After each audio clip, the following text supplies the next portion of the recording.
네, 그 전날 미증시의 혼조에도 우리 코스피 코스닥은 소폭 상승했습니다. 지수를 뒷받침하고 있는 강한 섹터는 뭔지, 금통위가 열리는 오늘 시장은 어떻게 대응해야 할지 이분과 함께 전략 짜보겠습니다. SK증권 조성우 부장 모십니다. 어서 오세요. 네, 안녕하세요. 네, 안녕하십니까. 자, 저희 조성우 부장님께 여쭤보고 싶은 부분들, 계좌 점검하고 싶은 부분들 02-2000번에 482, 02-2000번에 482 그리고 문자샵 2034번으로 보내주시면 되고요. 그리고 오늘도 커피 쿠폰 이벤트가 있습니다. 부장님 종목 상담과 오늘 시장 대응 방법 알아가실 수가 있고요. 보내주신 분들 가운데 하루에 5분씩 저희 제작팀이 커피 쿠폰을 보내드리고 있으니까요. 이 지루한 시장에 커피 수혈하시면서 저희와 함께 하루를 시작해 주시면 좋겠습니다. 네.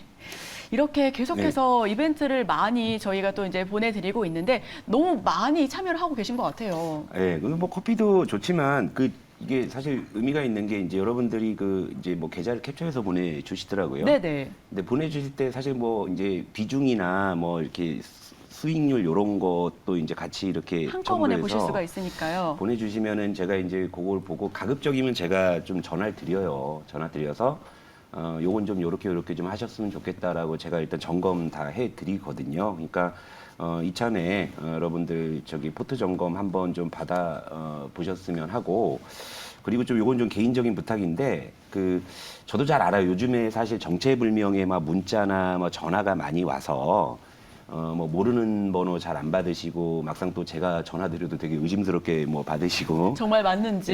네. 뭐 알겠는데 그래도 적어도 포트 상담 신청하신 날만큼은 그래도 조성우가 나에게 연락이 올 수도 있다라는 좀 그런 정도의 생각으로 좀 그래 주셨으면, 제가 가끔 맘상할 때가 있어요. 막 됐어요 하고 막 그럴 때도 있고 막 그래요. 그러니까 이거 참 내가 뭘 하고 있는 거지 하는 좀 그런 서운함이 있어요. 그러니까 여러분 신청하시고, 보통 제가 가급적이면 오전 중에는 최대한 제가 좀 연락을 좀 드려서 좀 도와드리려고 하니까 그 점만 좀 여러분들께서 염두에 주시고 신청을 해주시면 아무튼 제가 최대한 도와드릴게요. 제가 그러니까 포트 점검까지는 무조건 해드릴 거예요. 그리고 그 다음에 그 점검한 내용을 가지고 여러분들이 그 알을 깨고 이제 나오시느냐 못 나오시느냐가 이제 여러분들의 진정한 숙제가 이제 될 겁니다. 그러니까 굉장히 좀 중요한 이벤트고 좋은 이벤트인 것 같아요. 그러니까 또 그런 중간중간에 또 커피도 한잔 하시면서 또 이렇게 좀 전열도 재정비하시고 그러셨으면 좋겠습니다. 네. 오늘 시장 전에 이런 이벤트를 하니만큼 바로 지금 문자샵 2034번으로 보유하고 계신 계좌 캡처해서 보내주시면요. 저희 장 전에 모든 걸 점검해 드릴 테니까요.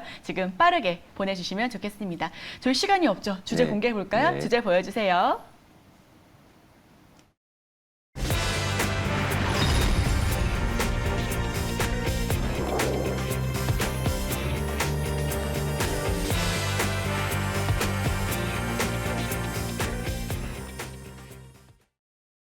네, 지금 시장이 다시 급반등했습니다. 다만 모습은 조금 달라 보여요. 예. 많이 빠진 IT 대형주들은 반등에 실패한 반면에 IT 중소형주는 또 강했었고요. 네. 바이오가 일제히 상승하면서 지수를 견인해 줬는데 반등은 반갑지만 사실 약간 순간순간 의외인 모습들도 있어서 시장을 어떻게 봐야 될지 모르겠습니다. 그러니까 뭐 빠졌으면 이제 반등하면 어제 빠진 게 이제 올라오겠거니 싶은데 그게 안 먹히죠. 뭔가 좀 새로운 모습 이렇게 좀 전개가 되는데, 오늘 제목이 시장은 살아있는 생물에, 이거 어서 많이 들어본 사실 표현이에요. 굉장히 상투적인 뭐 그런 격언인데, 그러니까 이 시장이 생물처럼 이렇게 움직이는 것은 결국 이런 겁니다. 그러니까 시장 참여자들은 불확실성을 싫어하죠. 싫어하기 때문에 상대적으로 좀 불확실성이 좀 덜한 쪽으로 이동을 하기 마련인데, 이제 어제 그 모습이 좀 나왔다라는 거고, 이 부분을 먼저 좀 해설을 해드리면서 오늘은 제가 또 바이오 종목 하나 갖고 왔어요. 오늘도 종목을요? 이왕 뭐 제가 바이오를 별로 안 좋아해도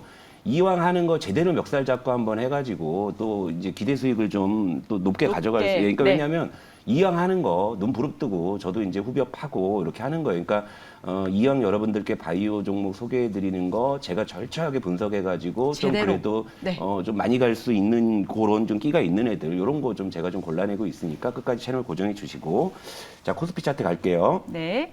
어제 반등은 했지만 21선 회복 못했죠. 그러니까 시장 추세 못 돌리는 거예요. 못 돌리는 거죠. 그렇죠? 못 돌리는 거죠. 그러니까 지금 시장은 계속 하락 추세다 이거예요. 그런데 시장은 살아있는 생물처럼 또 거기서 또 이제 움직이는 그런 이제 업종이나 종목들이 좀 나타나기 마련이죠.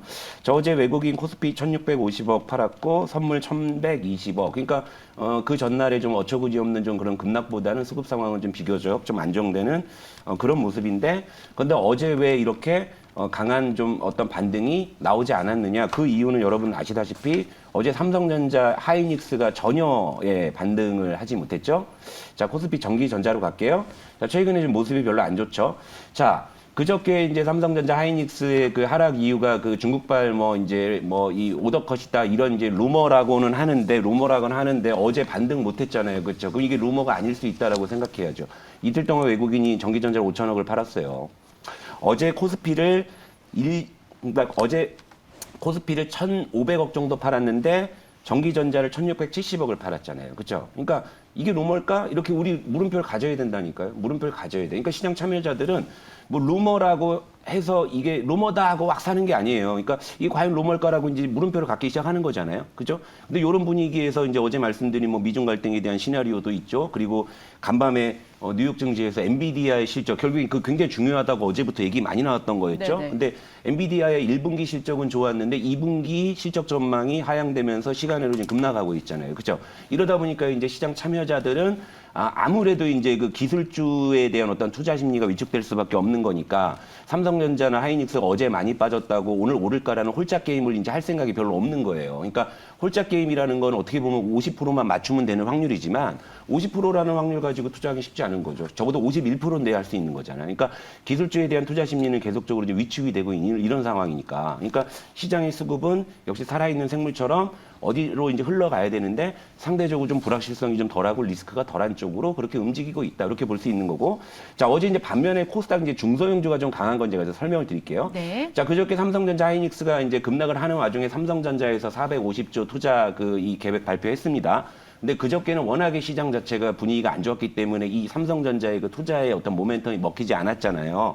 근데 대신에 이제 현대차의 투자 계획은 먹혔잖아요. 근데 어제 IT 중소형주가 오른 건 그게 이제 하루 정도 지각 반영됐다. 이렇게 보시면 되죠. 왜냐하면 상대적으로 그런 쪽은 삼성전자를 직접적으로 건드리는 것보단 이쪽이 상대적으로 불확실성이 덜하니까. 그죠? 그러니까 이런 부분으로 여러분들이 이해하시면 되고, 그 이제 또 하나의 작용이 바로 바이오입니다. 바이오. 예, 제가 요즘 이제 바이오를 많이 강조하고 있는데 어제 이제 얘는 21선을 강하게 뚫어냈잖아요. 어제 코스피 의약품 지수가 2.52% 상승했습니다. 어제 지수 상승폭 대비해서 훨씬 더 강한 상승을 보였죠. 어제 대형 바이오주가 일제히 또 급등을 했고, 네, 자, 이런 맞습니다. 것들이 시그널로 이제 우리가 해석할 수 있는 겁니다. 자, 어제 외국인이 코스피 1,650억 팔았는데 전기전자 1,670억 팔았죠. 그런데 코스피 의약품은 외국인이 540억을 샀고 기관도 620억을 곁들여서 같이 동반 매수로 하니까 그렇게 강한 시세가 나온다. 그러니까 기관 외국인들도 당장에는 기술주보다는 바이오로 가자. 이런 것들이 확인이 되고, 자, 대형 바이오주가 움직였죠. 그다음에 이제 코스닥 제약도 볼게요. 코스닥 제약도 어제 1.29% 상승했고요. 외국인 기관의 동반 매수 유입이 됐고. 근데 얘는 기술적으로 보게 되면 이제 21선을 갓 이제 뚫어내는 그런 시도다 이거죠. 그러니까 어제는 대형 바이오주가 왜 올랐냐? 결국 외국인 기관들이 대형 바이오주, 인덱스 바이오죠. 코스피 200에 있는 인덱스 바이오, 코스닥 150에 있는 거 이런 거 사니까 그게 더 많이 올라가는 건데 지금 시그널들은 뭐냐면 늦게 배운 도둑질에 이제 날 새는 줄 모른다. 이제 중소형 바이오주들이 이제 일제히 이제 솟구칠 수 있는 그런 타이밍이 되었다. 요렇게 좀 이제 생각하시면 될 것 같아. 그러니까 어쨌건 이제 지금 시장은 그런 불확실성을 가지고 하이닉스가 많이 빠졌으니까 삼성전자가 7만 원 이하면 싼 가격 아니냐 이제 이런 생각보다는 아무래도 이제 그런 불확실성이 크기 때문에 더 빠질 것 같지는 않아도 사면 오를까라는 그런 물음표가 있다. 거기다 엔비디아 2분기 실적도 이 우려 때문에 또 기술주가 또 한 번 지금 부담을 갖는 그런 상황이다. 그죠? 그럼 시장의 수급은 자연스럽게 상대적으로 자유로운 섹터로 움직인다. 이게 지금 시장의 논리. 이게 시장이 살아있는 생물이다. 이런 얘기죠. 자, 그리고 이제 마지막으로 환율 한번 점검해 드릴게요. 네. 자, 환율이 그래도 최근에 시장이 흔들릴 때도 1,260원대에서 아주 잘 버텨주고 있죠. 그리고 오늘 무슨 이벤트가 있죠? 자, 금융통화위원회 금통위가 금리 있죠. 결정이 네. 있죠. 자, 어제 FMC 의사록에서 자이언트 스텝이 없다라는 것 때문에 뉴욕 증시가 좀 올랐죠. 근데 최근에 환율이 시장이 흔들림에도 불구하고 비교적 안정적이었어요. 근데 이것이 이제 오늘 금융통화위원회의 이 금리 인상을 선반영한 것인지 아니면 오늘 금통위 금리 결정이 단행된 이후에 또 후속적으로 반영될 게 있는지 이 부분은 좀 우리가 좀 주목할 필요가 있는 거예요. 그러니까 오늘은 무엇보다 금통위가 굉장히 좀 중요한 어떤 이벤트일 수 있고요. 그리고 금통위의 이제 금리 결정 이후에 시장이 어떻게 반응하는지 그 부분을 우리가 체크하면 앞으로 이제 시장에서 어떻게 해야 될지 힌트가 나올 건데 현재로서는 뭐 사실 거의 다 이제 선반영이 좀 된 측면들이 있죠. 일단 금리 인상이 단행된 이후에도 기술주가 이제 급반등하거나 좀 이런 시나리오 쉽게 나오지 않아요. 지금 미국 쪽에서 계속 지금 빅테크 쪽이 부담을 받는 그런 상황이니까. 그러니까 시장에서 이제 오늘 금리 이제 인상이 단행된 이후에 어떠한 섹터들이 힘을 더 받는지 이 부분을 보게 되면 그 이후에 좀 우리가 이제 시장에서 어떠한 쪽에 좀 포커스를 맞춰야 될지 이제 그 부분이 이제 드러날 것 같다. 이렇게 좀 정리를 해드릴게요. 네. 네, 이런 이벤트가 있을 때마다 역시 우리 계좌도 출렁일 수밖에 없죠. 네. 이럴 때일수록 계좌 점검 확실하게 하시면 좋겠습니다.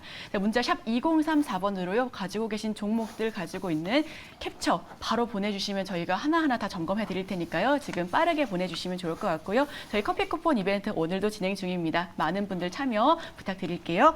자, 그럼 전망대로 바이오 강합니다. 이렇게 바이오가 강한 만큼 오늘 가지고 오신 종목도 너무 궁금한데요. 네, 오늘도 뭐 정말 바닥에 있는 종목을 가지고 왔고 어제 뭐 대형 바이오주가 이제 많이 이제 올랐죠. 그러니까 이제는 그 중소형 바이오주들이 이제 군을 이루어서 이제 움직일 타이밍이 됐고, 그러니까 서두에서 말씀드렸지만 이 바이오 굉장히 어려운 섹터예요. 어려운 섹터이기 때문에 가급적이면 안 하려고 하는 거죠. 그런데 이왕 하는 거라면 어떻게 해야겠어요? 확실하게 좀 제대로 한번 하자라는 그런 관점이에요. 그러니까 그런 관점에서 종목을 좀 픽해왔다. 이렇게 좀 보시면 되고, 자, 오늘 종목을 공개해 드릴게요. 이 종목도 여러분 많이 들어보셨을 거예요. 근데 많이 잊혀져 있죠. 주가가 안 좋았으니까. 그럴까요?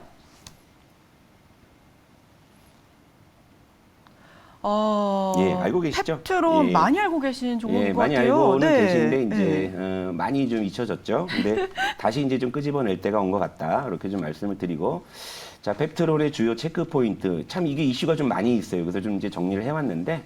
오늘 펩트론의 체크 포인트를 보시면 최근 이제 이슈는 뭐냐면 파킨슨병 치료제, 그 무하마드 알리의 병 있잖아요. 네네. 그게 아직도 사실 정복이 안 된 질병이거든요. 그 후보 물질이 PT320. 그러니까 바이오가 어려운 게 이런 거예요. PT320 자기들끼리만 아는 그런 이야기잖아. 우리는 PT320은 뭔지 모르잖아요. 단어가 너무 어렵죠. 이게 무슨 뭐 신발이야, 네. 옷이야, 그죠? 이런 거예요. 그러니까 이래서 바이오가 어려운 거예요. 근데 이게 미국 특허를 취득을 했어요. 그래서 2037년까지 독점권을 확보를 했는데. 여기서 이제 뭐 로열티 수입이나 이런 것도 기대가 되고, 그리고 이제 그와 이제 병행해서 국내에서는 파킨슨병 관련해서 국내 임상 이상이 지금 진행 중이에요. 그러니까 올해 이제 결과가 도출될 예정인데, 요 부분을 일단 좀 우리가 포인트로 잡아볼 수 있겠고, 그리고 또 이제 상용화 관련한 모멘텀도 있는데, 다시 한번 두 번째 모멘텀을 보여주시면. 그 특발성 고혈압 치료제라고 해서 이건 약명이 지어져 있습니다. 프리덴신이라고 있는데.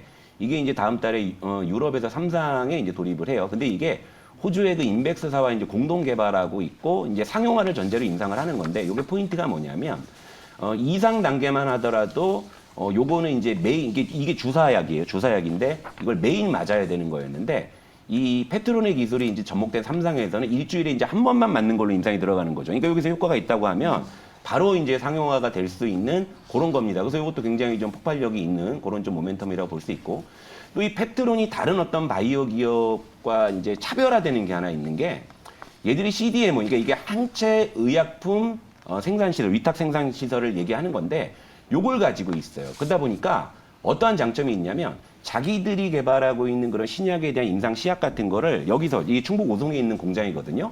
요걸 직접적으로 생산해서 해요. 그러니까 그러다 보니까 연구 개발 비용을 줄일 수가 있는 거고, 또 실제로 이제 다른 어떤 바이오 기업들이 우리가 이런 걸로 이거 하려고 하는데 요거 좀 만들어줘야 하게 되면 이제 그걸 또 만드는 거예요. 이러다 보니까 얘들이 지금 이제 매출이 나와요. 매출이 지금 계속 꾸준히 좀 늘어나고 있는 그런 상황이죠. 이런 상황이기 때문에 물론 아직은 이제 그 뭐 이제 임상이나 이런 쪽에 들어가는 비용이 크기 때문에 뭐 흑자로 아직 돌아서기까지는 시간이 좀 필요하지만 네.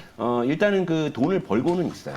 벌고는 있다. 이런 부분들 볼 수 있고, 또 이러다 보니까 다른 어떤 신약 개발 이 종목들에 비해서 현금 흐름이 좋다라는 거죠. 그러니까 비용을 굉장히 절감하면서 임상이나 이런 신약 개발들을 하기 때문에 안정적 현금 흐름. 그러니까 이게 왜 중요하냐면 걸피타민 신약 개발 기업들 무슨 유상증자니 뭐니 해가지고 자금 조달 이슈 때문에 또 이제 출렁이는 경우들이 있잖아요. 그러니까 적어도 펩트론은 그런 부담에서 상대적으로 좀 자유롭다 이거고요. 그리고 이제 이건 정말 주요 체크 포인트인가. 여기서 이제 곁다리를 몇 가지 포인트 말씀을 드리면 얘들이 그 이제 표적 항암 임상 기술 중에 이제 위암 관련한 게 있는데 이건 이제 중국 제약사에 이미 기술 수출을 한 사례가 있어요. 6천억 대 규모의. 근데 최근에 이제 이걸 또 이제 그 계약금을 또 수령을 한 그런 것들이 있고 또 이제 최근에 이제 제가 그 바이오 업계 동향을 말씀드릴 때 일라이 릴리를 이제 필두로 해가지고 지금 비만 치료제 펩타이드 성분의 비만 치료제가 굉장히 약진을 하고 있는데 이 펩트론이 우리나라 그 한미약품과 더불어서 이제 비만 치료제 시장에 어떤 연구에서도 지금 앞서가고 있다. 이제 이런 부분까지 좀 말씀을 좀 드리도록 할게요. 자, 그리고 이제 펩트론의 가격 전략을 말씀드리도록 네. 하겠습니다. 자, 이 종목도 장기적으로 너무 조정을 많이 받은 그런 종목이고 월봉으로 보더라도 너무 조정을 좀 많이 받았고요. 그리고 2020년 3월에 요 코로나 패닉 수준의 주가 수준을 지금 주가 수준에 있다. 굉장히 철저하게 너무너무 조정을 좀 많이 받은 그런 상황이에요. 자, 그러니까 가격 메리트가 너무 좋아요. 그러니까 저는 사실 이제 요즘에 바이오를 접근할 때 기술적으로 봤을 때, 요 정도 가격이면 개인적인 생각입니다. 그냥 물려도 한번 사봐야 되지 않겠느냐라는 그런 이제 생각도 있기는 해요. 그러니까 워낙에 지금 가격이 좋고 완전히 바닥에서 우리가 접근을 하는 거고요. 자, 모멘텀은 이제 아까 말씀드렸습니다. 최근에 이제 거래량도 좀 이제 실려가고 있죠. 뭔가가 이제 꿈틀대는 그런 모습이고. 그러니까 결국 이제 최근에 파킨슨병 후보물질의 미국 특허 취득이라는 모멘텀, 그리고 유럽에서 이제 그 3상에 들어가는 이제 고혈압 치료제 요 모멘텀, 그리고 이제 CDMO 항체 의약품 바이오 위탁 생산 요 부분에 대한 모멘텀, 요게 주요 이제 세 개 포인트라 볼 수 있고 가격이 굉장히 좋고 최근에 수급상의 특징도 하나 좀 짚어드릴게요. 5월 10일인데 요날 5월 10일 날 요날 그 외국인들이 굉장히 강한 대량 매수가 들어오고 그 뒤로 외국인 매수가 지금 꾸준하게 지금 들어오고 있어요. 요 부분도 좀 수급상이 굉장히 중요한 포인트로 저는 보고 있고 그리고 이제 목표가 가격 전략 네, 말씀드릴게요. 가격 전략 부탁드릴게요. 이것도 이제 1, 2차로 나눠 드릴게요. 바이오는 이제 변동성이 있을 수 있으니까요. 요건 코스닥 제약이구나. 요거 1차 목표가는 일단 11,500원 수준 잡아 드리고요. 2차 목표가는 13,000원으로 이렇게 단계적으로 좀 잡아드리도록 하겠습니다. 그리고 손절 가격은 9,200원 선을 좀 잡아드릴게요. 그래서 오늘 좀 펩트론 여러분들 좀 많은 관심 부탁드리도록 하겠습니다. 네, 오늘의 종목 펩트론입니다. 제약 바이오주 가지고 오셨고요. 1차 목표가 11,500원, 2차 목표가 13,000원, 손절가 9,200원 선에서 제시를 해주셨습니다. 오늘의 종목 역시도 많은 분들께서 기대를 모은 만큼 잘 올라갈 수 있길 저희도 바라보고요. 지금 많은 분들께서 계좌 점검을 위해서 캡처해서 보내주고 계십니다. 제작팀에서 한 번 한 번 다 보고 있으니까요. 지금이라도 나 너무 궁금하다 하시는 분들께서는 문자샵 2034번으로 계좌 캡처해서 빠르게 보내주시면 저희가 한 분 한 분 점검 도와드릴게요. 저희 세계보고 증시보고 2부는 여기서 마치도록 하겠습니다. 내일 이 시간에 또 찾아뵐게요. 함께해 주신 여러분 고맙습니다.